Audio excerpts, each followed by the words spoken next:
Assalamualaikum warahmatullahi wabarakatuh. Perkenalkan, nama saya Zulmiah, NIM 1914040002 dari Prodi Tadris Matematika A, Fakultas Tarbiyah dan Keguruan, Universitas Islam Negeri Imam Bonjol, Padang. Adapun tujuan pembuatan video kali ini untuk memenuhi ujian tengah semester rancangan pembelajaran matematika yang diampu oleh Ibu Nita Putri Utami MPD. Selamat menyaksikan. Baiklah, adapun pokok pembahasannya, yang pertama, kalender akademik dan rincian minggu efektif. Yang kedua, program tahunan. Yang ketiga, program semester. Yang keempat, kriteria ketuntasan minimal atau KKM. Yang pertama, kalender akademik dan rincian minggu efektif. Adapun pengertian dari kalender pendidikan atau akademik pada dasarnya adalah pengaturan waktu untuk kegiatan pembelajaran peserta didik selama 1 tahun ajaran yang mencakup permulaan tahun pelajaran, minggu efektif belajar, waktu belajar efektif, dan hari libur. Permulaan tahun ajaran adalah bulan Juli setiap tahun dan berakhir pada bulan Juni tahun berikutnya. Adapun komponen-komponen akademik, kalender akademik ini mencakup komponen-komponen sebagai berikut. Yang pertama, permulaan waktu belajar. Permulaan waktu belajar di setiap satuan pendidikan dimulai pada setiap awal tahun belajaran. Yang kedua, pengaturan waktu pelajaran, di mana pada pengaturan waktu pelajaran ini termasuk minggu efektif belajar dan waktu pembelajaran efektif. Yang ketiga, pengaturan waktu libur. Pengaturan waktu libur ini yaitu penetapan waktu libur dilakukan dengan mengacu pada ketentuan yang berlaku tentang hari libur baik nasional maupun daerah. Yang keempat, kalender pendidikan ini memiliki masa berlaku maksimal 1 tahun, sehingga harus selalu diganti dalam setiap tahun.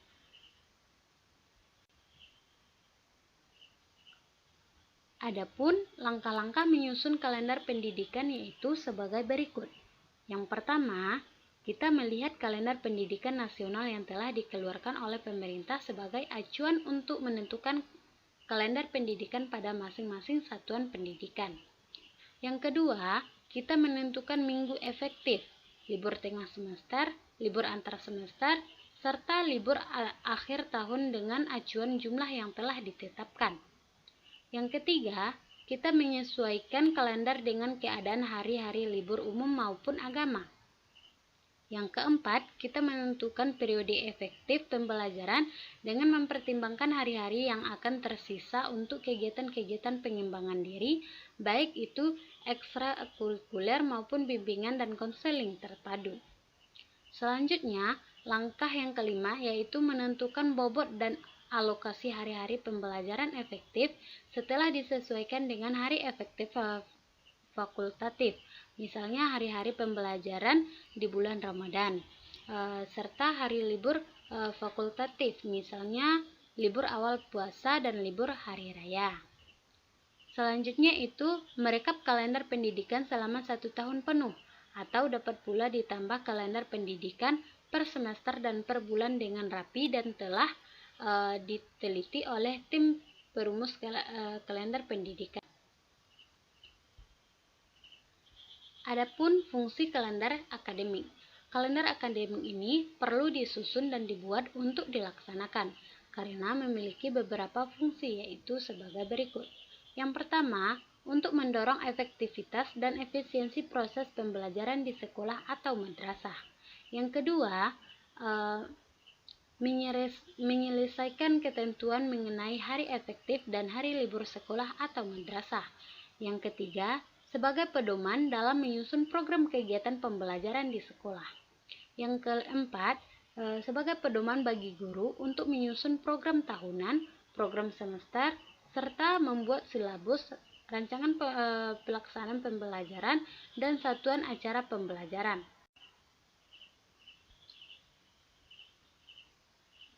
Berikut akan disajikan contoh kalender akademik. Di sini dapat kita lihat contoh kalender akademiknya.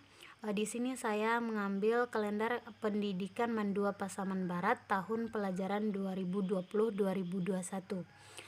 Bisa kita lihat bahwa pada bulan Juli ini ada jumlah minggunya ada 5, Agustus ada 4 minggu, September ada 5 minggu, Oktober ada 4 minggu, November ada 4 minggu, dan Desember ada 5 minggu. Di mana pada bulan Juli pada minggu pertama dan minggu keduanya itu masih dalam libur semester atau masih kegiatan awal masuk sekolah, belum masuk pada materi pembelajaran. Di sini bulan Agustus kita lihat bahwa kegiatan pembelajaran efektif. September itu ada dilaksanakannya penilaian tengah semester. Penilaian tengah semester itu ada 2 minggu, yaitu pada minggu ketiga dan keempat. Selanjutnya bulan Oktober kita lihat pembelajaran efektif, dan November juga seperti itu. Selanjutnya Desember itu minggu kedua dan ketiga, minggu kedua, ketiga, keempat, dan kelimanya itu ada kegiatan sehingga minggunya tidak efektif, ada 4 minggu. Jadi dapat kita lihat di sini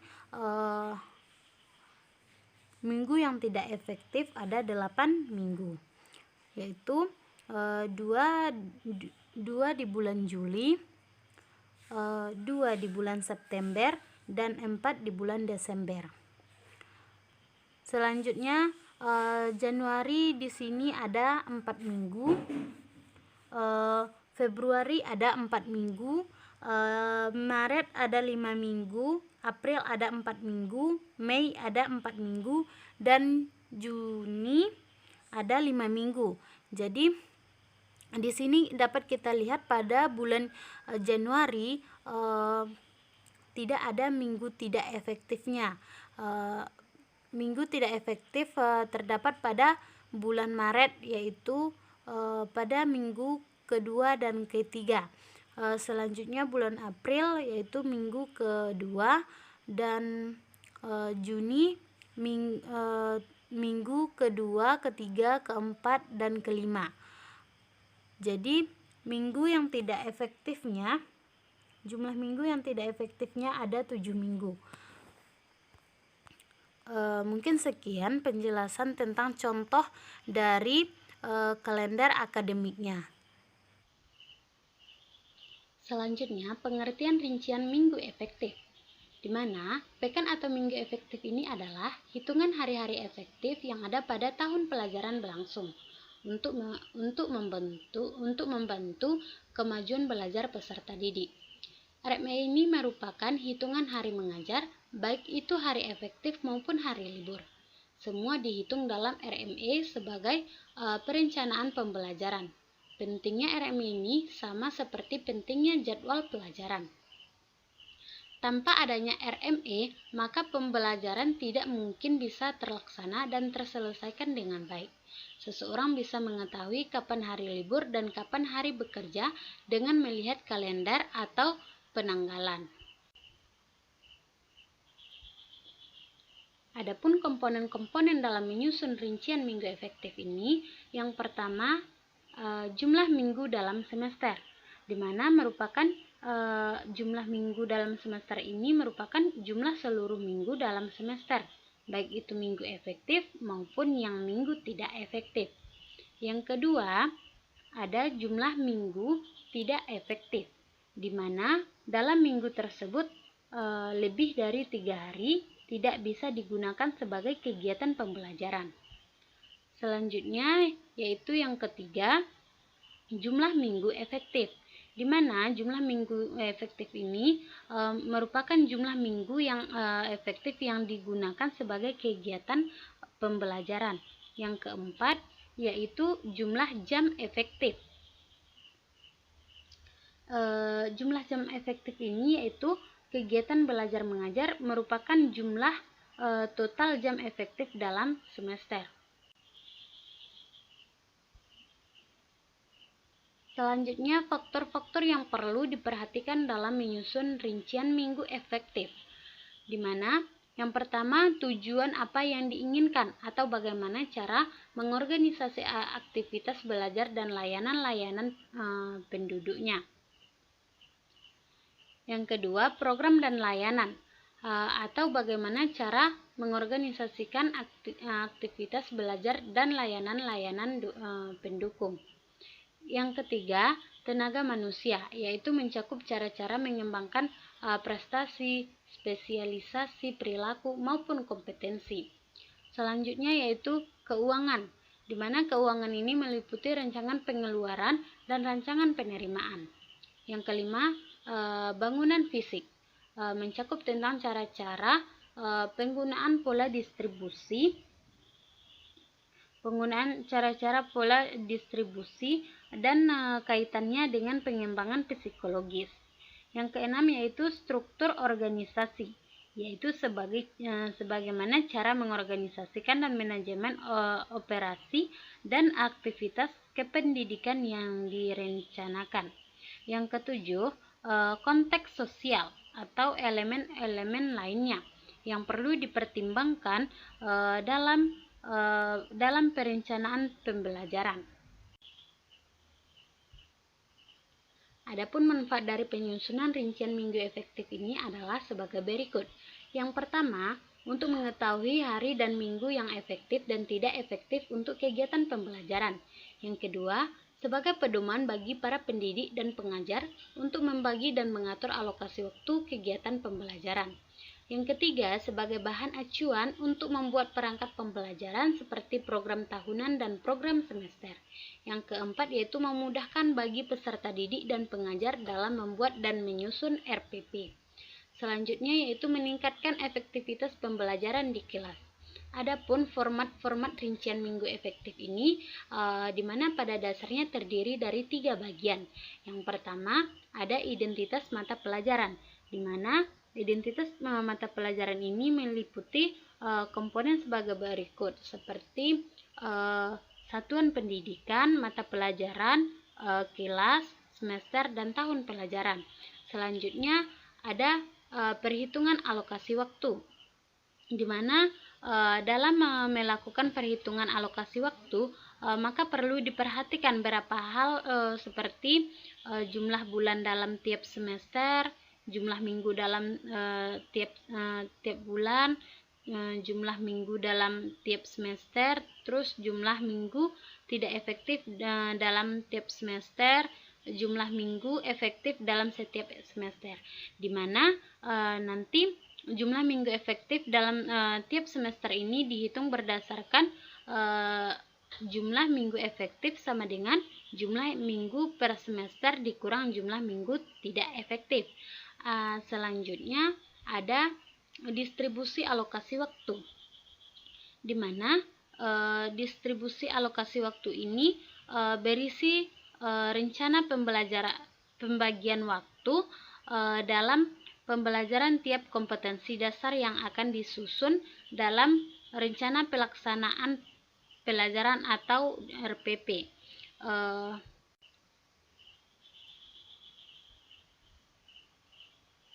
Berikut akan disajikan contoh rincian minggu efektif. Berikut contoh rincian minggu efektif, di mana rincian minggu efektif itu terdiri dari identitas, perhitungan jam efektif, dan distribusi alokasi waktu.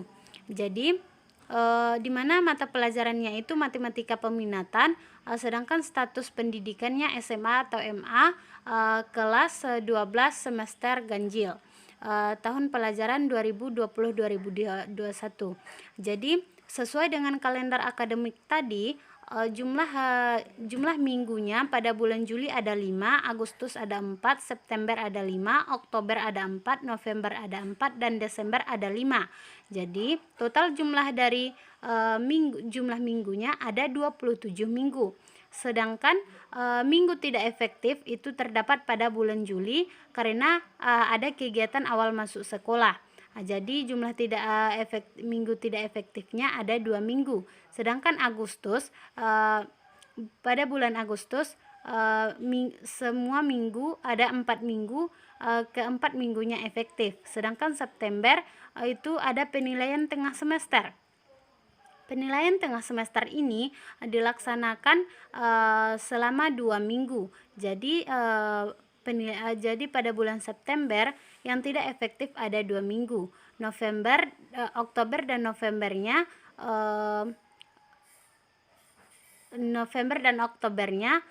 efektif. Sedangkan Desember ada 4 minggu yang tidak efektif, yaitu adanya penilaian akhir semester dan persiapan penyerahan LBH dan libur semester. Jadi banyak minggu efektifnya, jumlah minggu dikurang minggu tidak efektif, jadi ada 19 minggu. Jadi banyak jam pelajarannya itu, di mana setiap satu pelajaran itu ada 4 jam pelajaran, maka 19 kali 4 jam pelajaran maka terdapat 76 jam pelajaran. Sedangkan distribusi alokasi waktunya dengan materi limit fungsi trigonometri itu ada 20 jam pelajaran, limit diketahuikan fungsi, aljabar dan fungsi trigonometri ada 28 jam pelajaran, dan turunan fungsi trigonometri ada 28 jam pelajaran. Jadi total dari alokasi waktunya ada 76 jam pelajaran.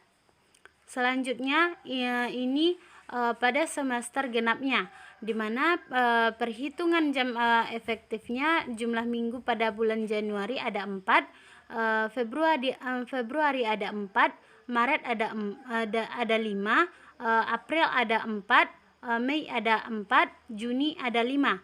Jadi jumlah total dari jumlah minggunya ada 26 minggu.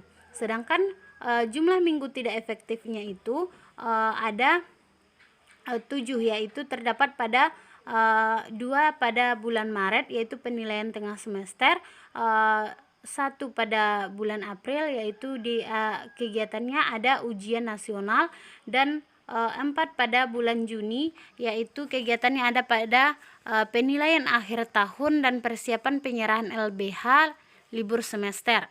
Jadi banyak minggu efektifnya itu, jumlah minggu dikurang minggu tidak efektif. Jadi 27 dikurang 8, 26 dikurang 8, maka sama dengan 19 minggu efektif. Jadi banyaknya jam pelajaran, 19 minggu dikali 4 jam pelajaran maka 76 jam pelajaran. Sedangkan distribusi alokasi waktunya itu materi pada nilai maksimum, nilai minimum, selang kemonotonan fungsi, kemiringan garis singgung, serta titik balok, dan selang kecengkungan kurva fungsi trigonometri itu alokasi waktunya 40 jam pelajaran. Sedangkan distribusi peluang binomial itu ada 20 jam pelajaran, dan data berdistribusi normal ada 16 jam pelajaran. Jadi total dari alokasi waktunya sama dengan 76 jam pelajaran. Jadi jumlah jam cadangan 0. Mungkin sekian penjelasan tentang contoh rincian minggu efektif. Selanjutnya pokok bahasan kedua, yaitu tentang program tahunan. Di mana pengertian program tahunan ini? Program tahunan merupakan program umum setiap mata pelajaran yang dibuat setiap awal tahun ajaran, berisi tentang garis-garis besar yang hendak dicapai dalam 1 tahun dan dikembangkan oleh guru mata pelajaran. Dikutip dari buku Mulyasa, program tahunan merupakan pedoman untuk pengembangan program semester, mingguan, dan program harian. di mana tujuan penyusunan program tahunan ini untuk menata materi secara logis, sistematis, dan hierarkis, mendistribusikan alokasi waktu untuk setiap pokok bahasan, mendorong proses pembelajaran menjadi efektif dan efisien berdasarkan tujuan yang telah ditetapkan, memudahkan guru untuk mengetahui target kurikulum per pokok bahasan atau per bulan.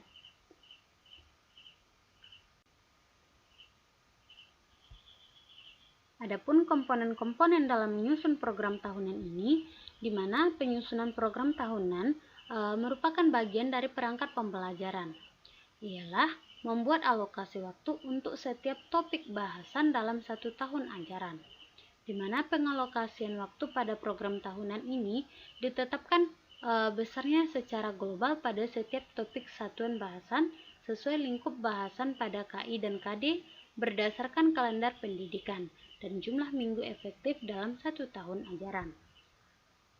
Dikutip dari buku Darwinsyah DKK, bahwasannya komponen program tahunan ini terdiri dari 5 komponen. Yang pertama yaitu identitas, yang kedua ada standar kompetensi atau kompetensi intinya, yang ketiga kompetensi dasar, yang keempat ada alokasi waktu, dan yang kelima yaitu keterangan. Adapun faktor-faktor yang perlu diperhatikan dalam menyusun program tahunan ini, sebelum menyusun program tahunan dilakukan, ada beberapa faktor yang harus diperhatikan. Yang pertama yaitu kurikulum, di mana dalam penyusunan suatu program pembelajaran, hal yang pertama kali perlu mendapatkan perhatian yaitu kurikulum, di mana terutama yang berkaitan dengan tujuan kurikuler, tujuan instruksionalnya, dan pokok bahasan serta jam pelajarannya. Sedangkan yang kedua yaitu kondisi sekolah. Penyusunan program pembelajaran juga perlu memperhatikan keadaan sekolah, terutama tersedianya sarana dan prasarana serta alat bantu pelajaran. Yang ketiga yaitu kemampuan dan perkembangan siswa, di mana dalam penyusunan program pembelajaran komponen siswa juga perlu mendapatkan perhatian. Yang keempat ini keadaan guru, di mana keadaan dan kemampuan guru sesungguhnya tidak perlu menjadi hal yang diperhatikan, dikarenakan guru dituntut memiliki kemampuan dalam segala hal yang berkenaan dengan pelaksanaan pendidikan dan pembelajaran.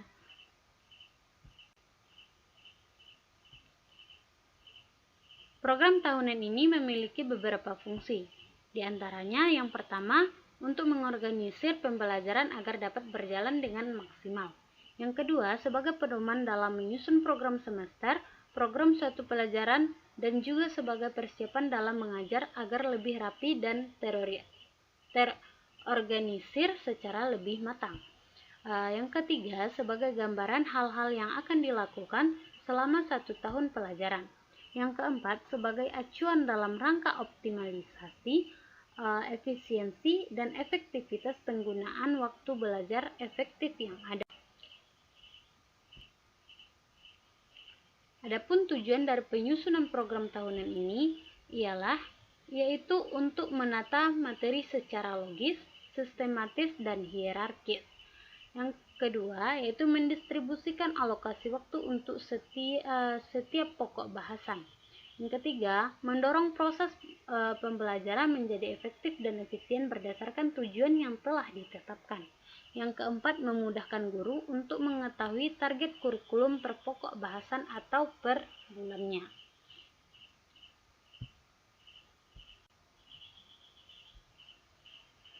Langkah-langkah penyusunan program tahunan ini, yang pertama yaitu mengidentifikasikan jenis kegiatan non-tatap muka atau ujian libur. Yang kedua, kita menghitung pokok bahasan atau kegiatan tatap mukanya. Yang ketiga, kita menghitung alokasi waktu untuk yang tersedia dari GBPP untuk setiap jenis kegiatan.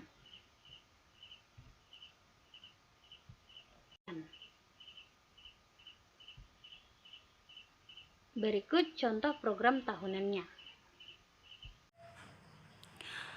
Berikut contoh dari program tahunan, di mana pada program tahunan itu ada identitas, ada kompetensi inti, ada kompetensi dasar, ada alokasi waktu dan keterangan. Nah, di sini identitasnya yaitu mata pelajaran matematika peminatan, satuan pendidikan ada SMA atau MA, kelasnya ada kelas 12, semester ganjil dan genap, tahun pelajaran 2020-2021.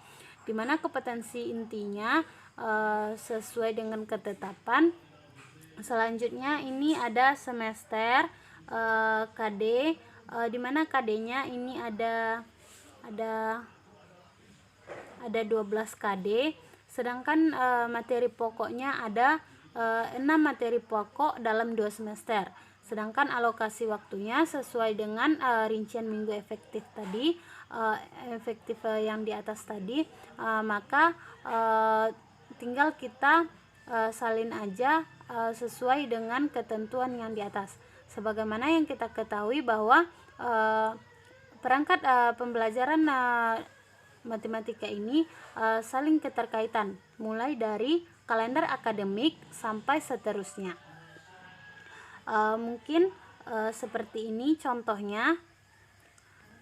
Di sini ada kompetensi dasar, di mana 3.1-nya itu menjelaskan dan menentukan limit fungsi trigonometri, dan 4.1-nya yaitu menjelaskan masalah berkaitan dengan limit fungsi trigonometri, di mana pada materi pokok limit fungsi trigonometri ini alokasi waktunya ada 28 jam pelajaran. Begitu seterusnya. Mungkin sekian. Pokok bahasan yang ketiga yaitu program semester. Pengertian program semester ini yaitu program semester berisi garis-garis besar mengenai hal-hal yang hendak dilaksanakan dan dicapai dalam semester tersebut. Program semester ini merupakan penjabaran dari program tahunan. Kalau program tahunan disusun untuk menentukan jumlah jam yang diperlukan untuk mencapai kompetensi dasar, maka dalam program semester diarahkan untuk menjawab minggu berapa atau kapan pembelajaran untuk mencapai kompetensi dasar itu dilakukan. Pada umumnya, program semester ini berisi tentang bulan, pokok bahasan yang hendak disampaikan, waktu yang direncanakan, dan keterangan-keterangan. Adapun komponen-komponen program semester, di mana komponen utama program semester ini, yang pertama kompetensi dasar, yang kedua topik atau subtopik bahasan atau pokok bahasannya, yang ketiga alokasi waktu topik dan subtopik selaras dengan KD dan indikator untuk setiap minggu pada setiap bulan selama 1 semester, di mana umumnya program semester ini berisi mengenai identitas, mulai dari satuan pendidikan, nama sekolah, kelas, semester, mata pelajaran, dan tahun pelajaran. Yang kedua isian, mulai dari standar kompetensi atau KI, kompetensi dasar, jumlah jam pertemuan, pembelajaran, serta bulan. Adapun manfaat program semester, di mana ada beberapa manfaat program semester. Yang pertama yaitu mempermudah seorang guru dalam memperoleh pembelajaran selama 1 semester. Yang kedua, sebagai petunjuk arah kegiatan dalam mencapai tujuan pembelajaran yang dilakukan. Yang ketiga, sebagai pola dasar dalam mengukur tugas dan wewenang bagi setiap unsur yang terlibat dalam kegiatan pembelajaran. Yang keempat, sebagai pedoman kerja bagi setiap unsur, baik itu guru maupun murid. Yang kelima, sebagai alat ukur keefektifan suatu proses pembelajaran sehingga setiap saat dapat diketahui ketepatan dan kelambatan kerjanya. Yang keenam, untuk bahan penyusunan data agar terjadi keseimbangan kerja. Dan yang ketujuh, untuk menghemat waktu, tenaga, alat, dan biaya. Adapun fungsi program semester, di mana ada beberapa fungsi program semester. Yang pertama, sebagai acuan bagi guru untuk melaksanakan kegiatan belajar mengajar agar lebih terarah dan belajar efisien dan efektif.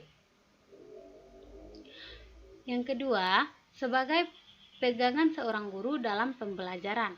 Yang ketiga, untuk mengukur setiap waktu yang diperlukan dalam menyampaikan bahan pelajaran tertentu dan menghitung jam pelajaran efektif. Yang keempat, sebagai pencapaian tujuan dalam menyampaikan materi.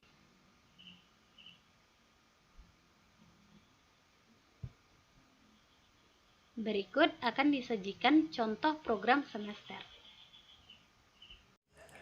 Ini contoh program semester, di mana pada program semester itu terdiri dari beberapa komponen.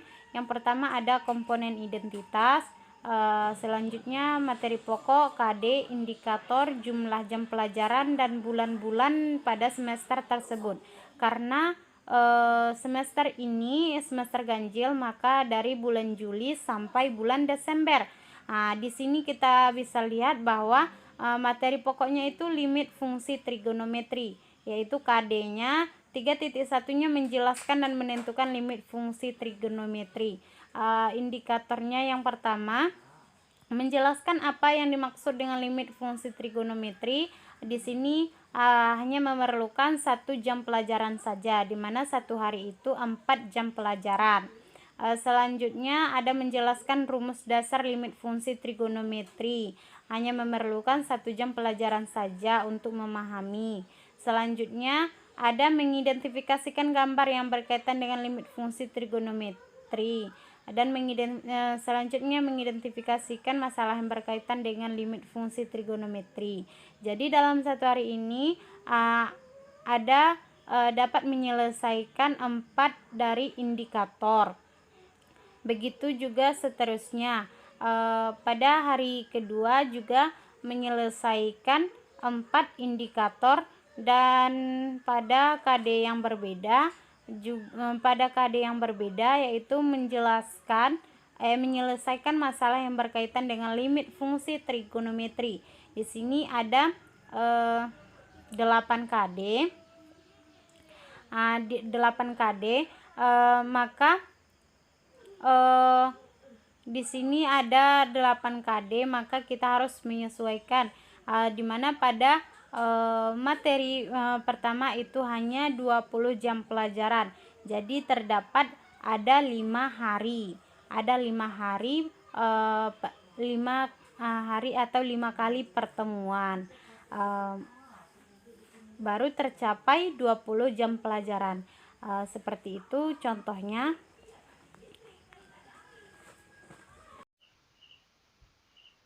Pokok bahasan yang keempat yaitu kriteria ketuntasan minimal atau biasa disingkat dengan KKM. Adapun pengertian dari kriteria ketuntasan minimal atau KKM ini, menurut Sudarjat, KKM itu adalah suatu cara menentukan penilaian pada kurikulum untuk menentukan lulus tidaknya seorang peserta didik. Kriteria paling rendah untuk menyatakan peserta didik mencapai ketuntasan dinamakan kriteria ketuntasan minimal. Kriteria ketuntasan minimal ini atau KKM merupakan acuan untuk menetapkan seseorang peserta didik secara minimal memenuhi persyaratan atas materi pelajaran tertentu. Jadi, dapat kita simpulkan bahwa yang dimaksud dengan kriteria ketuntasan minimal atau KKM ini adalah nilai minimal yang harus dicapai oleh siswa pada mata pelajaran tertentu yang dihitung dalam setiap indikator dengan memperhatikan kompleksitasnya, daya dukung, dan intek peserta didik untuk mencapai ketuntasan kompetensi dasar dan standar kompetensi.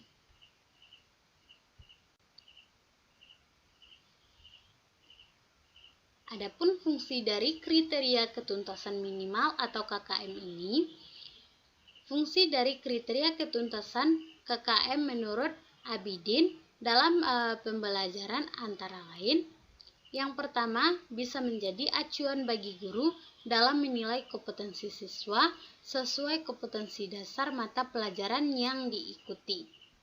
Yang kedua, bisa juga menjadi acuan untuk peserta didik dalam menyiapkan diri mengikuti penilaian mata pelajaran. Ketiga, dengan KKM ini dapat digunakan sebagai bagian dari komponen dalam melakukan evaluasi program pembelajaran yang dilaksanakan di sekolah. Dan yang keempat, untuk menentukan KKM merupakan kontrak pedagogis antara guru dengan peserta didik dan antara suatu atau satuan pendidikan dengan masyarakat. KKM juga merupakan target satuan pendidikan dalam pencapaian kompetensi dalam setiap mata pelajaran.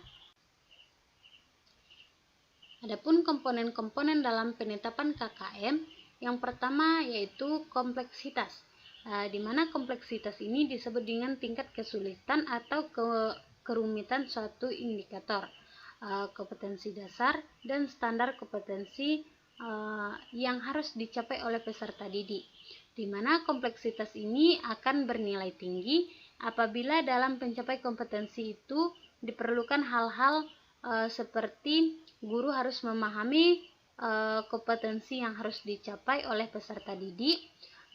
Guru juga harus kreatif dan inovatif dalam melaksanakan kegiatan belajar mengajar, dan waktu yang dibutuhkan cukup lama karena butuh pengulangan dan penalaran dan kecermatan siswa yang tinggi. Ini adalah salah satu yang harus diperhatikan apabila kompleksitasnya akan bernilai tinggi. Semakin kompleks atau sukar KD-nya, maka nilainya semakin rendah, tetapi semakin mudah KD, maka nilainya semakin tinggi. Yang kedua, yaitu adanya daya dukung. Daya dukung ini meliputi seperti ketersediaan tenaga, sarana dan prasarana pendidikan yang dibutuhkan, dan kemudian ada biaya operasional pendidikan seperti manajemen sekolah dan kepedulian sekolah, di mana daya dukung akan semakin tinggi sumber daya dukungnya, maka nilai semakin tinggi. Sedangkan yang ketiga yaitu ada intake. Intake ini tingkat rata-rata kemampuan atau kompetensi awal peserta didik yang dapat dimanfaatkan dalam mencapai kompetensi dasar dan standar kompetensi yang telah ditetapkan dalam jangka waktu tertentu. Indeks ini semakin tinggi kemampuan siswa, maka nilainya akan semakin tinggi.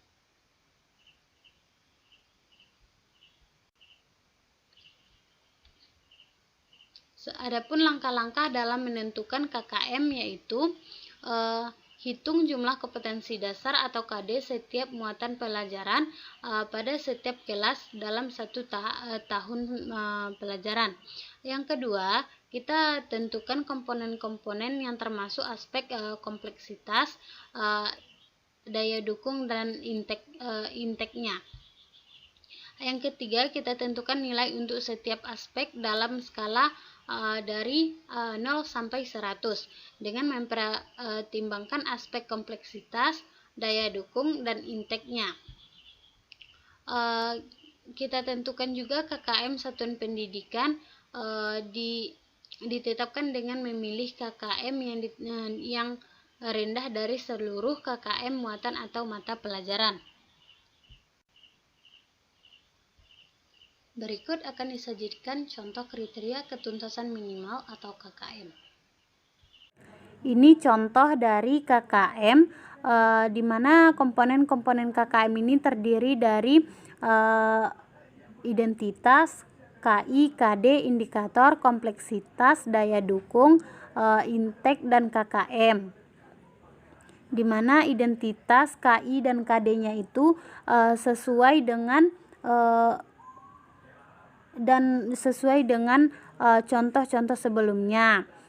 Sedangkan di sini kita lebih terfokus untuk mencari kompleksitas, daya dukung, intake, dan nilai KKM dari masing-masingnya. Di mana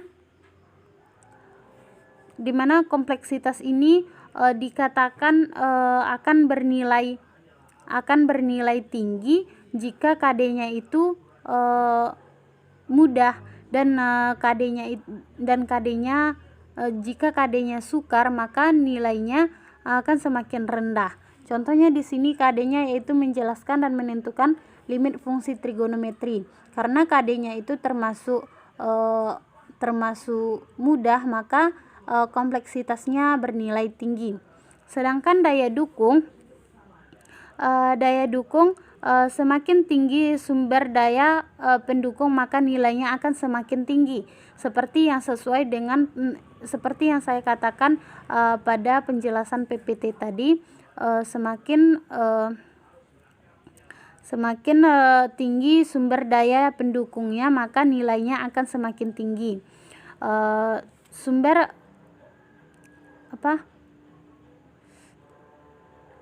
daya dukungnya ini seperti ketersediaan tenaga, sarana dan prasarana pendidikan yang dibutuhkan, dan kemudian ada biaya operasional pendidikannya. Maka nilai untuk daya dukungnya itu semakin tinggi. Sedangkan intake itu adalah tingkat rata-rata kemampuan atau kompetensi awal peserta didik itu yang dapat dimanfaatkan dalam mencapai kompetensi dasar dan kompetensi intinya. Jadi nilai intake ini semakin tinggi kemampuan awal siswa, maka nilainya akan semakin tinggi. Jadi untuk daya dukung dan intake itu masih tetap sesuai. Sedangkan kalau kompleksitas itu jika dia tinggi, maka nilainya itu rendah. Sedangkan jika dia itu rendah, maka nilainya tinggi. Dimana di sini ada menjelaskan apa yang dimaksud dengan limit fungsi trigonometri. Karena di sini masih bersifat menjelaskan, maka kompleksitasnya itu bernilai 85, daya dukungnya 75, dan intake-nya 85. Maka untuk mencari KKM indikator dari indikator ini, kita jumlahkan dari nilai kompleksitas tambah nilai daya dukung tambah nilai intake, kita bagi 3, maka dapat KKM indikatornya yaitu 82. Begitu seterusnya, seperti menjelaskan rumus dasar limit fungsi trigonometri. Di sini saya membuat nilai kompleksitasnya 85, daya dukungnya 75, dan intake-nya 85. Sama seperti di atas ya.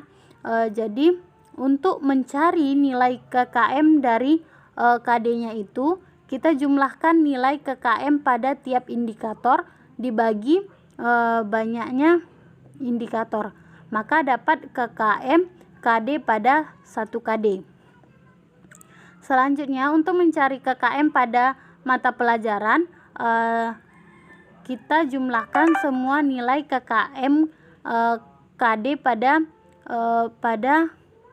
satu semester ini, terus kita bagi dengan banyaknya KD pada semester tersebut. Contohnya di sini ada nilai KKM KD-nya ada 6 buah KKM KD. Jadi kita bagi 6, karena KD-nya ada juga 6, maka diperoleh KKM mata pelajarannya 75. Begitu juga dengan yang semester 2. Penyelesaian untuk menentukan nilai KKM-nya sama seperti yang pada semester satunya. Mungkin sekian penjelasan untuk contoh dari KKM. Sekian, terima kasih. Wassalamualaikum warahmatullahi wabarakatuh.